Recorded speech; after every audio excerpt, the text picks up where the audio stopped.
नमः शिवाय। ओम नमः शिवाय। आंखें खोलो पुत्र।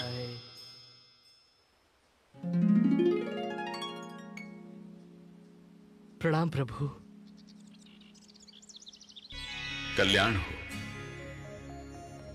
हम तुम्हारी आराधना से अति प्रसन्न हैं पुत्र। कहो, क्या वर मांगना चाहते हो? प्रभु, प्रथम इच्छा थी कि आपके दर्शन हो, वो अब पूर्ण हुई। और दूसरी?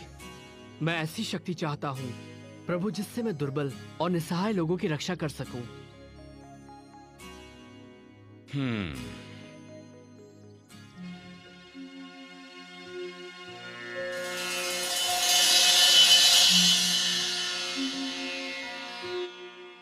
इन्हें स्वीकार करो पुत्र। ये बाण बहुत अचूक बाण है।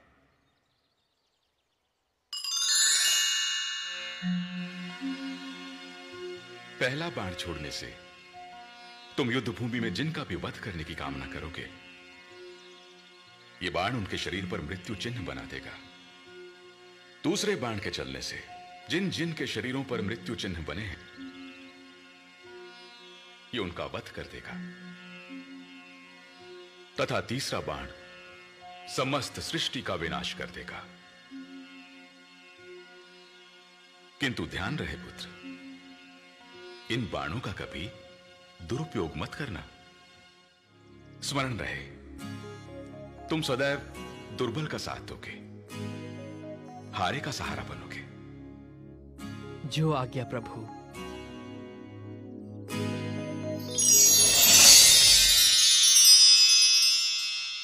बर्बरिक को प्रलय वाली शक्ति मिल गई।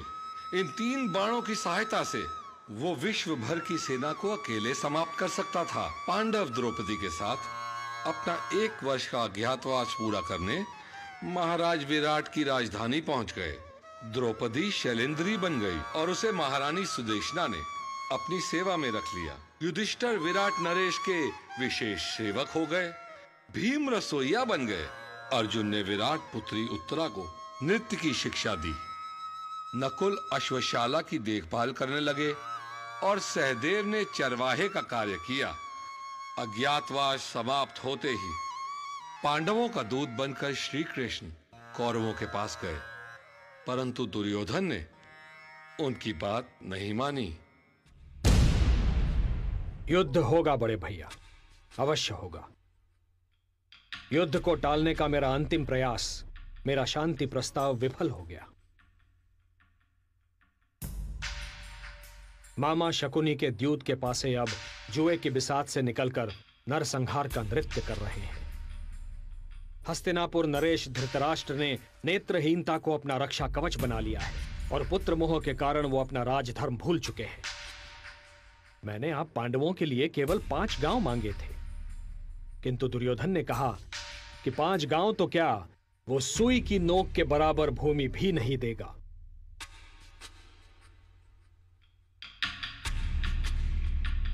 हे केशव, सत्ता और शक्ति के मद में चूर।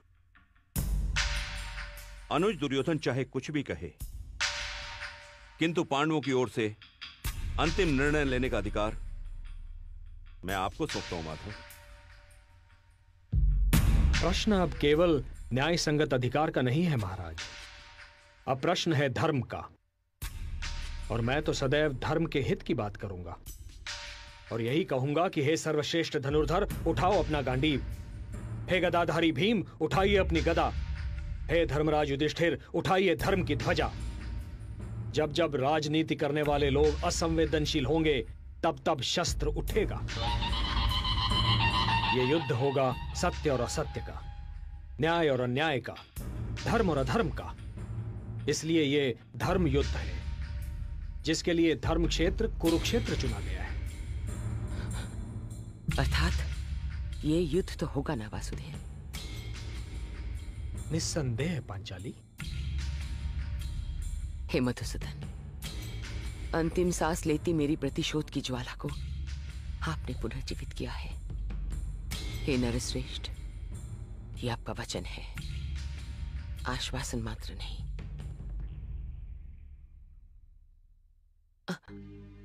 नारी के सम्मान को तार तार होते देखा है आपने। हे दीनानाथ, आपने मेरी लाज ढकी। इन खुले केशों के साथ यदि मैं चिता तक जाती तो मेरा स्थान नरक में निश्चित था। कृष्णे, तुम्हारे रूप में समस्त नारी जाति का अपमान करने वालों को चिता भी नहीं मिलेगी। उनके शवों पर विलाप करने वाला कोई नहीं होगा, होंगे केवल गिद्ध। कुमार बर्बरीक की, कुमार बर्बरीक की, कुमार बर्बरीक की, कुमार बर्बरीक की, कुमार बर्बरीक की, कुमार बर्बरीक की। दादीश्री। बर्बरीक। दादीश्री, मुझे लगा कि आप मुझे याद कर रही हैं, सो मैं यहाँ चला आया। बैठ जा पुत्र। बर्बरीक, विधाता ने तो मेरे भाग में प्रतीक्षा ही लिख दी है। कभी अपनों की प्रतीक्षा उम्र भर, तेरे दादा की प्रतीक्षा, और अब तेरी प्रतीक्षा। दादीश्री, आपकी यही प्रतीक्षा तो आपके अपनों की शक्ति है। आपने जिस कार्य के लिए गुरुदेव श्री कृष्ण के पास भेजा था, उनके मार्गदर्शन में वो पूर्ण हुआ। आज आपके बर्बरीक को संसार की बड़ी से बड़ी शक्ति भी चुनौती नहीं दे सकती। पुत्र बर्बरीक,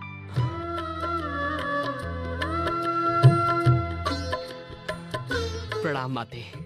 आयुष्मान भव पुत्र। क्या तुम्हें मेरी सुध कभी नहीं आई? मैं दिन रात तुम्हारी ही चिंता में थी। आप मेरी जननी हैं। ऐसा हो सकता है कि मैं अपनी जननी को भूल जाऊं? आप, दादी तथा पिताश्री सब मेरे हृदय में बसे हुए हैं। पुत्र, जिस कार्य हेतु वासुदेव ने तुम्हें गुप्त क्षेत्र भेजा था, वो पूर्ण हुआ? हाँ माते, गुरुदेव के आशीर्वाद से देवी ने प्रकट होकर मुझे सिद्धियां प्रदान की। धन्य है माता। दादी, वन में मेरी दादाश्री, दादी द्रौपदी तथा समस्त पांडव कुल से भेंट हुई। अच्छा, तो तुम्हें उनके दर्शन प्राप्त हुए? हाँ दादीश्री, वो कह रहे थे कि उनका अज्ञातवास चल रहा है। यदि किसी ने उन्हें देख लिया तो उन्हें फिर से वनवास जाना पड़ेगा। हाँ पुत्र, अज्ञातवास के पश्चात भी कौरवों ने पांडवों को नहीं स्वीकारा। मैं समझा नहीं दादीश्री। राजपाट की लड़ाई में पांडव कौरव में लड़ाई छिड़ गई है। छल बल कौरव का धर्म है, पांडव का सत्य अहिंसा कर्म है। कृष्ण शांतिदूत बनकर मध्यता करने गए, किंतु दुर्योधन ने उनकी एक न सुनी। ये तो अन्याय है। युद्ध की तैयारी हो चुकी है। इधर केवल 5 पांडव, तेरे पिता और श्री कृष्ण हैं। निश्चित रूप से विजय कौरवों की होगी, क्योंकि उनके पास तो अपार सेना है। मेरे होते ऐसा कदापि नहीं हो सकता। यदि कौरव सारे विश्व से एक विशाल सेना भी इकट्ठी कर लें, उनके पास मेरे इन बाणों का सामना करने का साहस नहीं है। पुत्र, तू अभी एक बालक है। इतने बड़े योद्धाओं के समक्ष तू अकेला क्या कर सकेगा? माते, भगवान शिव से मुझे शक्तियां प्राप्त हुई हैं। वरदान के स्वरूप मेरे पास 3 अमोघ बाण हैं, जो किसी भी शत्रु को एक पल में समाप्त कर सकते हैं। मुझे युद्ध क्षेत्र में जाने की आज्ञा दीजिए माताश्री। किंतु पुत्र। माते, मैं केवल वहां जाकर युद्ध देखूंगा। मैंने देवी सिद्धंबिका तथा भगवान शिव को वचन दिया है कि जो पक्ष कमजोर सिद्ध होगा, मैं केवल उसी की सहायता करूंगा। मेरे ये बाण केवल हारने वाले पक्ष के लिए चलेंगे। पुत्र। मौरवी, इसे मत रोको। आज पांडव कुल को इसकी आवश्यकता है।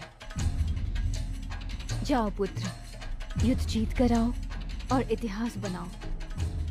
सदा हारे का सहारा बनो। दीन दुखी और निर्धन ने है जब जब इसको पुकारा। श्याम जी आ गए हैं, श्याम जी आ गए हैं।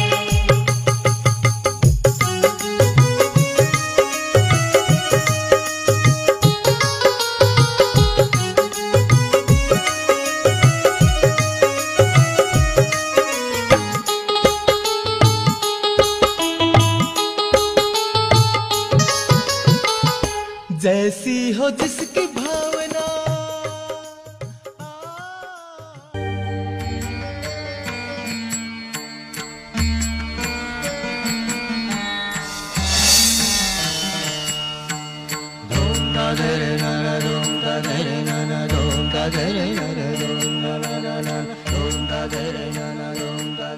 युवक, पता नहीं तुम मित्र हो या शत्रु, किंतु वीरता तुम्हारे अंग अंग से झलकती दिखाई पड़ती है। तुम यहाँ किस पक्ष को अपना समर्थन देने आए हो? मैंने कोई निर्णय नहीं लिया है। इस समय तो मैं युद्ध को निकट से देखने की अनुमति लेने आया हूँ। वो तो तुम्हें सरलता से प्राप्त हो जाएगी युवक। ये धर्म युद्ध है। कोई भी योद्धा बिना दबाव के किसी भी पक्ष को अपना समर्थन दे सकता है। विचार करने की बात तो मात्र ये है कि कौन सा पक्ष धर्म, कौन सा अधर्म की ओर है। सुना है इस युद्ध में इतने महारथी इकट्ठा हो रहे हैं जो पहले कभी नहीं हुए। सत्य है युवक, केवल ये बताओ कि तुम अपना समर्थन किस पक्ष को दोगे? मैं तो सदैव निर्बल के पक्ष में हूँ। मैं पराजित का मित्र हूँ। ये दैव्य गुण है, मानवीय नहीं। तुम्हारी सेना कहाँ है युवक? मैं स्वयं एक सेना हूँ। मैं अकेला ही युद्ध करके किसी भी सेना को परास्त कर सकता हूँ। तुम्हारा व्यक्तित्व विचित्र है युवक। सत्य तो प्रदर्शन के पश्चात ही सिद्ध होता है। मैं द्रुपद पुत्र धृष्टद्युम्न, पांडव सेना का प्रधान सेनापति, तुम्हें अपने क्षेत्र से युद्ध देखने का निमंत्रण देता हूँ। धन्यवाद। मुझे पांडव पक्ष से यही अपेक्षा थी।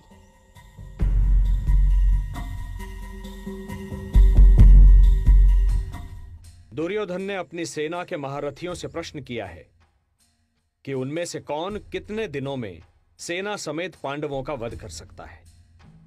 पितामह भीष्म और कृपाचार्य ने 1 मास, द्रोणाचार्य ने 15 दिन, अश्वत्थामा ने 10 दिन तथा कर्ण ने 6 दिनों में युद्ध की समाप्ति की घोषणा की है।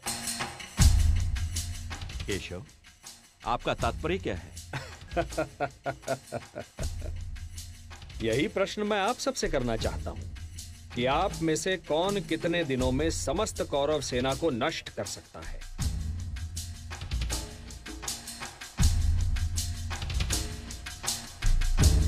वासुदेव, पितामह भीष्म और अन्य महारथियों का युद्ध से पहले ही विजय की घोषणा करना निराधार है। और हमारे शिविर में ऐसे ऐसे योद्धा हैं जिन्होंने कभी पराजय का स्वाद नहीं चखा, और यदि चाहें तो अकेले ही सारे कुरु सेना का नाश कर सकते हैं। और हे वासुदेव, जहां स्वयं आप हैं वहां पराजय का तो प्रश्न ही नहीं उठता है। और फिर भी अगर चित्त की शांति के लिए आप जानना चाहते हैं तो सुनिए वासुदेव, महादेव की सौगंध, जब मेरे बाणों की वर्षा होगी तो अग्नि बरसेगी, और वो अग्नि कुरुसेना और सेनापतियों को यूं जलाकर भस्म कर देगी जैसे ग्रीष्म ऋतु सूखी हुई घास को जलाकर राख कर देती है। महाराज, एक विचित्र युवक आया है। उसकी बातों में बड़बोलापन है, किंतु उसके मुखमंडल पर छलकता आत्मविश्वास उसकी कही गई इस बात को सत्य साबित करता है। वो कहता है कि मैं अकेले ही युद्ध क्षेत्र में समस्त सेना को समाप्त कर सकता हूं।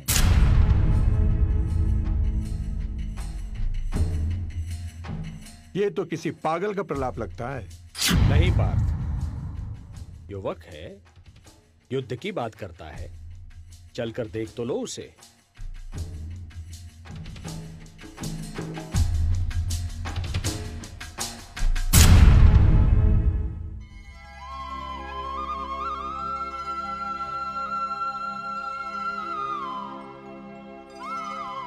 युवक,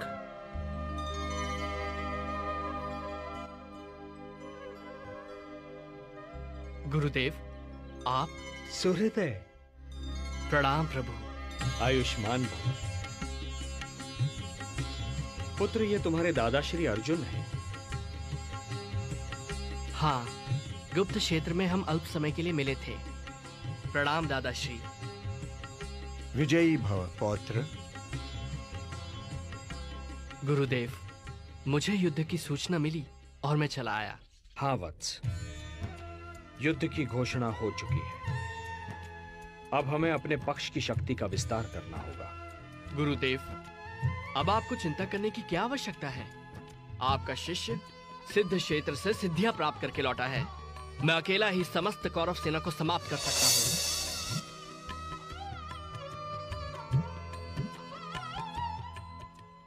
गुरुदेव, ये है मेरी साधना का प्रसाद जो मुझे देवी सिद्धंबिका और भगवान शिव ने दिए हैं।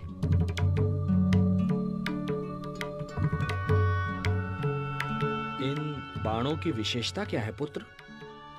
पहला बाण जब चलेगा तो जिन लोगों के वध की मैं कामना करूंगा, ये उन पर मृत्यु चिन्ह बना देगा। पौत्र, ये कुछ अतिशयोक्ति नहीं लगती? नहीं दादाश्री, जब ये दूसरा बाण चलेगा तो जिन जिन के शरीर पर मृत्यु चिन्ह का निशान है, ये उनका वध कर देगा। तुमने इन बाणों की कभी परीक्षा की है?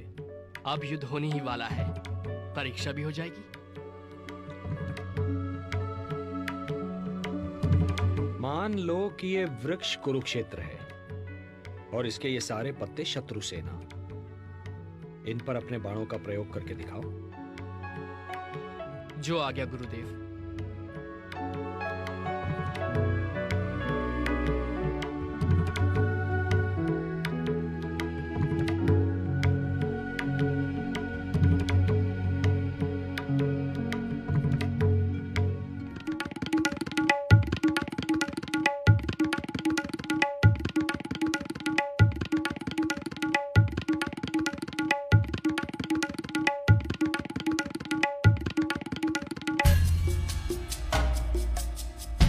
इस वृक्ष के सारे पत्ते मेरे लक्ष्य पर हैं गुरुदेव।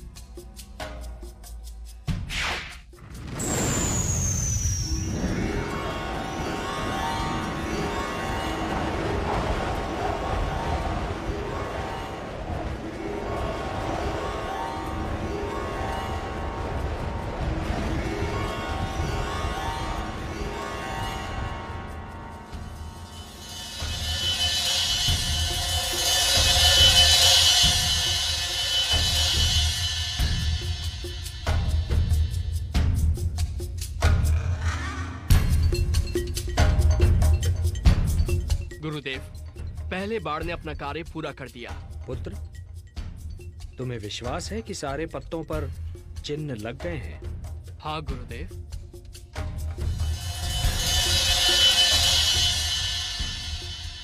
गुरुदेव, अब मेरे दूसरे बाण को छोड़ने से जितने पत्तों पर चिन्ह हैं, वो भूमि पर गिर जाएंगे।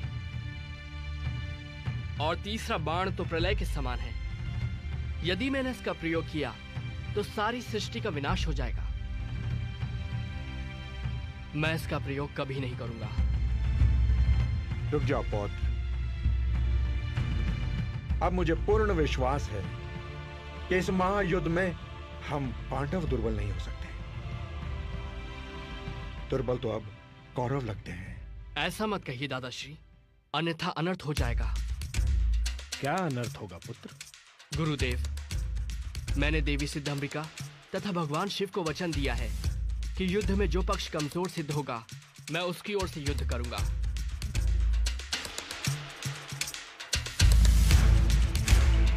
तो इसका अर्थ यह हुआ पौत्र कि बीच युद्ध में भी आप हमारे शत्रु का पक्ष ले सकते हो? हाँ दादाश्री, यदि युद्ध में कौरव पक्ष कमजोर सिद्ध हुआ तो देवी को दिए वचन के अनुसार मुझे उनकी ओर से ही युद्ध करना पड़ेगा। चलो पौत्र, विश्राम कर लो। क्षमा करें गुरुदेव, मैंने निर्णय लिया है कि युद्ध क्षेत्र से बाहर रहकर ही युद्ध देखूंगा।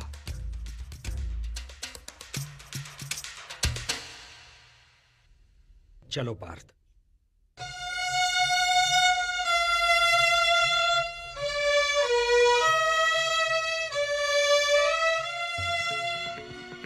हे केशव, हे जनार्दन, इस युद्ध में तो हमारी विजय निश्चित है। निस्संदेह, किंतु जो मैं अभी सुनकर आ रहा हूं उसका अर्थ यह है कि पहले हमें पराजय की सीमा तक पहुंचना होगा। और पराजय का अर्थ है पांडवों में से 2-3 की मृत्यु और पांडव सेना का विनाश। पराजय? मैं कुछ समझा नहीं केशव। पार्थ, यदि हम कौरव सेना का नाश कर दें और विजय की ओर चलें तो बर्बरीक अपने 2 ही बाणों से अपने विजय उल्लास को पराजय में बदल देगा। तो अब क्या करें?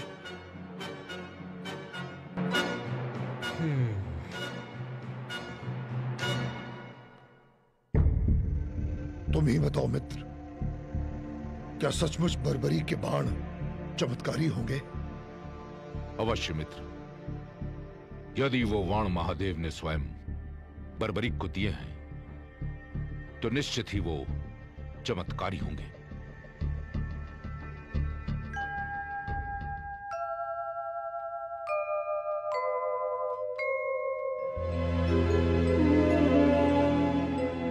बर्बरीक को युद्ध से हटाना होगा, अन्यथा यह युद्ध की दिशा बदल देगा। यह धर्म युद्ध है। धर्म को बचाने हेतु अब यही एक विकल्प शेष है।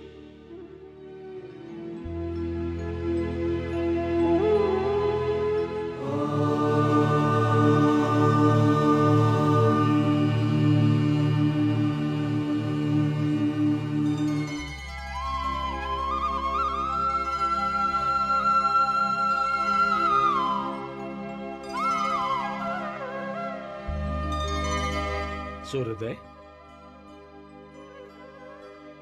प्रणाम गुरुदेव। प्रणाम दादाश्री। आयुष्मान भव।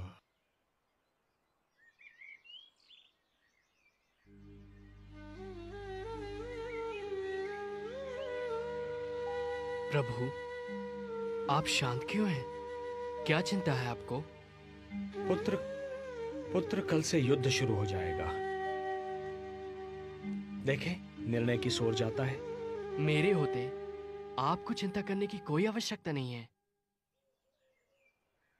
यदि कौरवों के पक्ष में युद्ध जाता देखा तो मात्र 2 क्षण में ही मैं सारे योद्धाओं को समाप्त कर दूंगा। मैं तुम्हारी शक्ति से परिचित हूं पुत्र, और यह भी जानता हूं कि तुम्हारी हम में अनन्य भक्ति है। किंतु क्या प्रभु? पुत्र, आज शुक्ल फाल्गुन द्वादशी है। आज की महिमा दुगनी हो जाती है। किंतु मुझे बताइए प्रभु, मैं आपके दिए हर आदेश का पालन करूंगा। वत्स सूर्योदय, युद्ध से पूर्व चंडी एक बलि चाहती है, और बलि उसी की चढ़ाई जाएगी जो अतुलित बलशाली होगा। इसमें चिंता किस बात की है प्रभु? चिंता इस बात की है वत्स कि इस पृथ्वी पर 3 ही ऐसे वीर हैं जिनकी बलि स्वीकार होगी। मैं, तुम या अर्जुन। नारायण नारायण। केशव,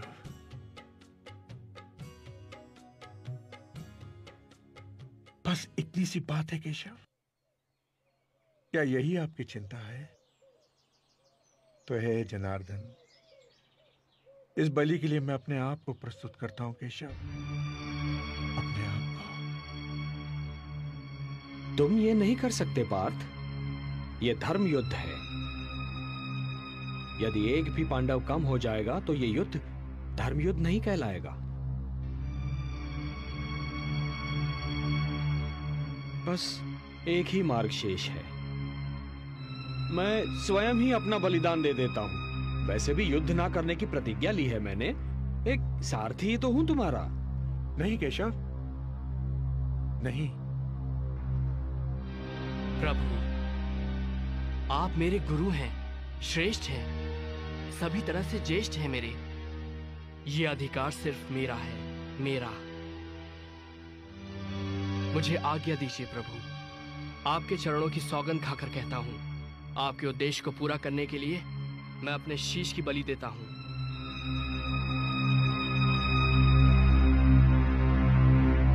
प्रभु, ये कार्य करने से मेरे वंश की कीर्ति बढ़ेगी।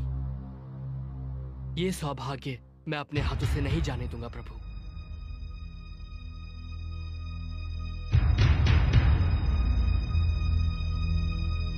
सोचिए मत प्रभु, उठाइए ये शस्त्र और मेरे शीश को धड़ से अलग करके चंडी मां को बलि चढ़ाइए।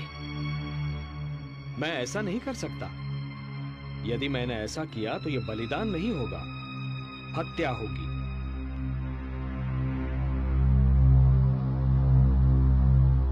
जब मैं स्वेच्छा से ये शीश आपको सौंप रहा हूं तो ये हत्या नहीं कहलाएगी। धर्म यह कहता है वत्स कि बलिदानी स्वयं दान दे। यदि मैं ऐसा करता हूं तो वो हत्या ही कहलाएगी।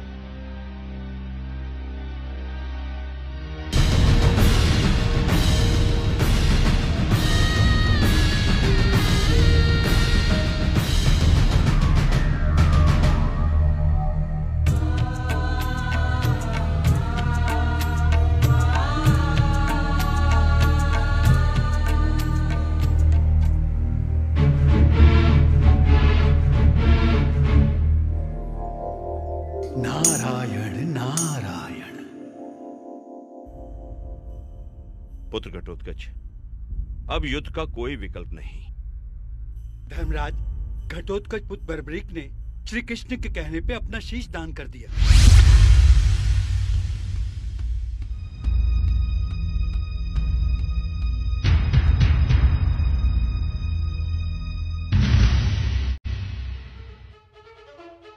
उन वाणों की सत्यता की परीक्षा तो स्वयं वासुदेव ने ली है। इसमें तनिक भी संदेह नहीं कि वे बाण क्षण में पूरे युद्ध को समाप्त कर सकते हैं। अर्थात इसका तात्पर्य ये हुआ और हम बिना युद्ध किए ही हार जाएंगे। अरे भांजे, तुम सदैव विपरीत ही क्यों सोचते हो? क्यों मामा श्री?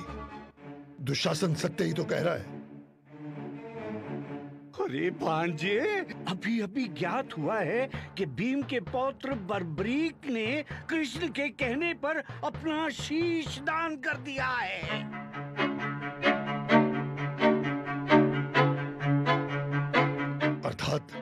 अर्थात भांजो, बर्बरीक की मृत्यु हो चुकी है। अब उसके युद्ध करने का प्रश्न ही उत्पन्न नहीं होता। भीम और पांडव सारे शोकाकुल हैं।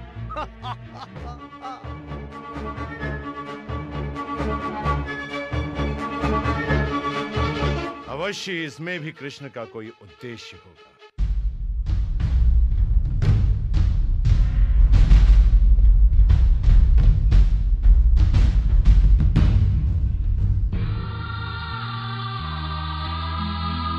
पुत्र बर्बरीक, पौत्र, ये तूने क्या किया? वासुदेव, ये आपने उचित नहीं किया। अब मैं हिडिंबा और मौरवी को क्या उत्तर दूंगा?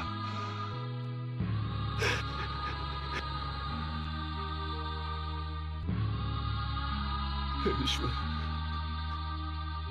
ये तेरी कैसी लीला है? कौन सा पाप किया था मैंने? इससे तो अच्छा होता पुत्र बर्बरीक से पहले मुझे ही मृत्यु आ जाती। कम से कम ये दुख तो नहीं सहना पड़ता। ये आपने क्या किया वासुदेव? और इसके पीछे आपका क्या उद्देश्य है? बोलिए न केशव।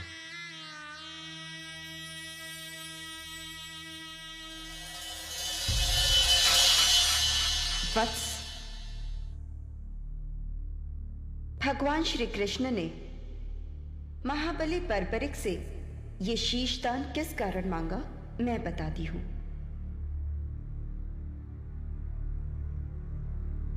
ब्रह्मदेव द्वारा घमंड करने पर इन्हें ये श्राप दिया गया कि अगले जन्म में जब पृथ्वी पर धर्म की रक्षा के लिए युद्ध होगा, तब श्री कृष्ण के द्वारा इन्हें मोक्ष प्राप्त होगा और वे ही इनकी मृत्यु का कारण बनेंगे।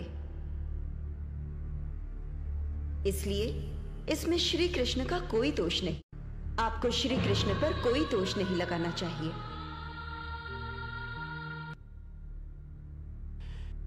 हे केशव, मुझे क्षमा करें, क्षमा करें।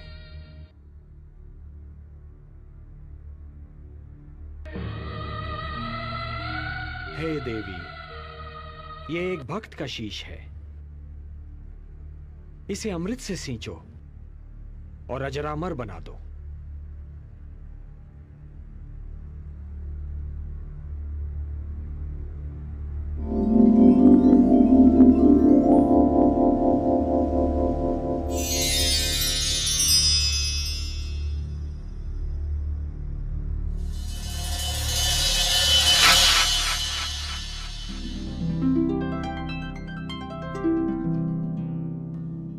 प्रणाम प्रभु।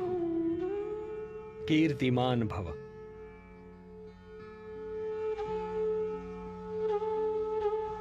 पुत्र बर्बरीक,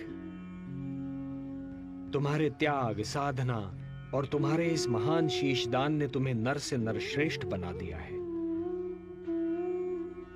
तुम जैसा महात्मा केवल सृष्टि के कल्याण के लिए आता है।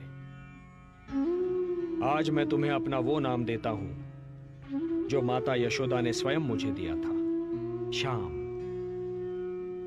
नारायण नारायण। और तुम्हें मैं अपनी सारी शक्ति भी प्रदान करता हूं। कलयुग में तुम्हें लोग श्याम के नाम से पुकारेंगे। जय श्री श्याम, जय श्री श्याम, जय श्री श्याम, जय श्री श्याम। वत्स, अपनी इच्छा मुझे बताओ। हे नारायण, हे श्याम, मेरी दो इच्छाएं हैं। प्रथम इच्छा, मेरी देह को आपके हाथ से अग्नि मिले, और मेरी दूसरी इच्छा, मैं महाभारत का युद्ध देखने आया था, मैं वो देखना चाहता हूं। तुम्हारी दोनों इच्छाएं पूर्ण होंगी वत्स। तुम्हारे इस शीश का कभी अंत नहीं होगा।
कुरुक्षेत्र के युद्ध में पांडवों की जीत हुई और कौरवों की हार।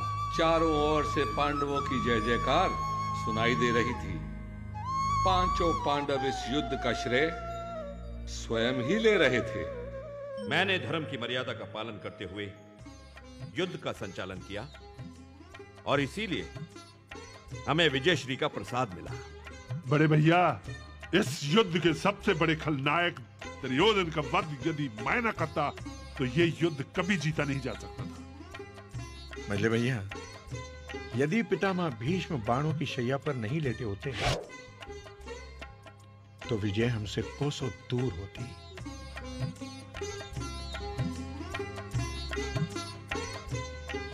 किस बात पर इतना विवाद चल रहा है? कृष्ण, तुम ही बताओ कि इस युद्ध में विजयश्री का मुकुट किसके शीश पे रखना चाहिए? ये तो बड़ा विकट प्रश्न है भीम भैया। इसका उत्तर मैं कैसे दे सकता हूं? मैं तो केवल पार्थ का सारथी था। हाँ, लेकिन एक महान योद्धा है जिसने ये सारा युद्ध देखा है। उस महादानी, उस शीशदानी से अवश्य पूछ सकते हैं। चले? चलिए।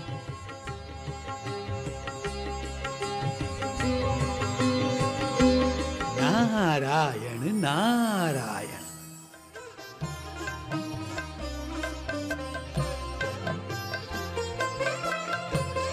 प्रणाम प्रभु।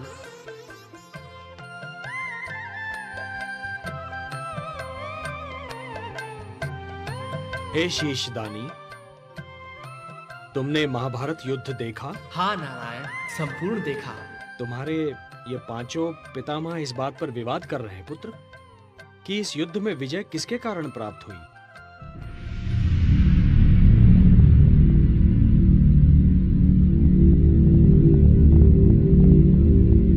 सोच समझकर उत्तर देना पौत्र।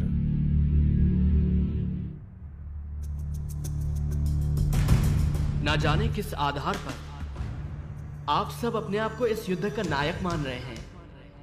आप बड़े दादा धर्मराज युधिष्ठिर, आपने असत्य भाषण करके अपने गुरु द्रोणाचार्य का वध कर दिया। मेरे पितामह भीम, आपने गदा युद्ध के नियमों का उल्लंघन करके दादा दुर्योधन का वध किया। गांडीवधारी आपने तो युद्ध से पूर्व ही गांडी फेंक दिया था। पितामह भीष्म को आपने शिखंडी का आश्रय लेकर बाणों की शैया पर सुलाया। दादा कर्ण से आपके प्राणों की रक्षा के लिए मेरे पिता घटोत्कच ने अपने प्राणों की आहुति दी। नहीं, आप में से कोई भी नहीं है। इस युद्ध का नायक, इस युद्ध के एक ही महानायक हैं, मेरे गुरुदेव श्री कृष्ण। मुझे तो पूरे युद्ध में गुरुदेव श्री कृष्ण और उनके सुदर्शन चक्र के सिवा और कुछ नहीं दिखाई दिया। गुरुदेव श्री कृष्ण केवल दादा अर्जुन के सारथी नहीं, इस महायुद्ध के सारथी थे कृष्ण, केवल श्री कृष्ण।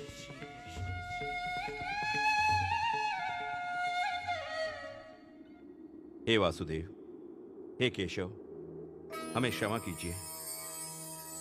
अहंकार विवेक का शत्रु होता है। हे केशव, युद्ध में यदि आप हमारे साथ ना होते तो कदापि हमें विजय प्राप्त ना होती।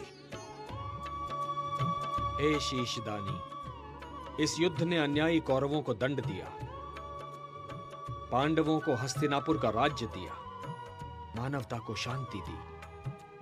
किंतु इस युद्ध ने तुम्हें क्या दिया पुत्र? हे नारायण, ये आप भली भांति जानते हैं, मुझे अपने कर्म का कोई पुरस्कार नहीं चाहिए। हे निष्काम कर्मयोगी, तुम्हारे कर्म का पुरस्कार तो मैं तुम्हें दूंगा। कलयुग में तुम मेरे ही नाम से जाने जाओगे और मेरी सारी शक्तियां तुम में निहित होंगी।